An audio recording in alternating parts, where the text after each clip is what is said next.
Now let us go a step further in the question of man's right to delegate power. Suppose Pioneer A has one horse. He also wants another horse, but does not have the money or other means to buy one.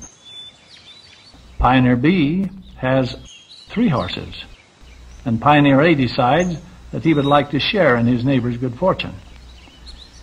Is he entitled to take one of his neighbor's horses? Obviously not.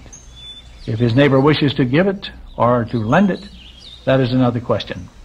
But so long as Pioneer B wishes to keep his property, A has no just claim to it.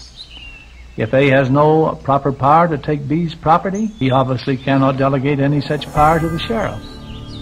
Even if everyone in the community desires that B give his extra horse to A, they have no right individually or collectively to force him to do so.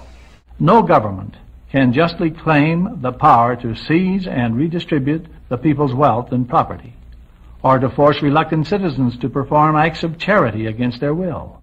Welfare programs, schemes for distribution of the wealth, and other programs which coerce people into acting in accordance with a prescribed code of social planning are government activities which today pose a grave danger to the individual American's continued freedom.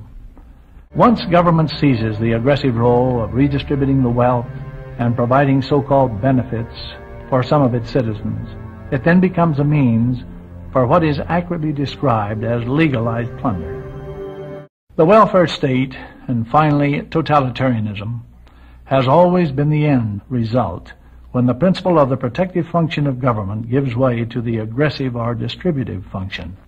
The basic concept is that the government has full responsibility for the welfare of the people.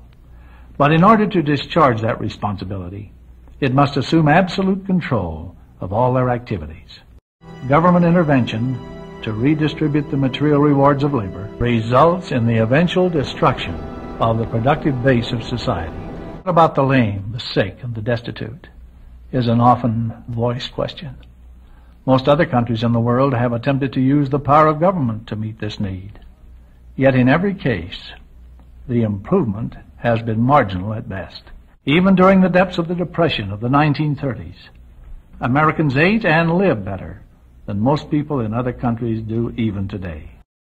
The advocates of outright socialism find little acceptance today, but many people seem to be taken in by the argument that just a little bit of socialism is good, so long as it does not go too far.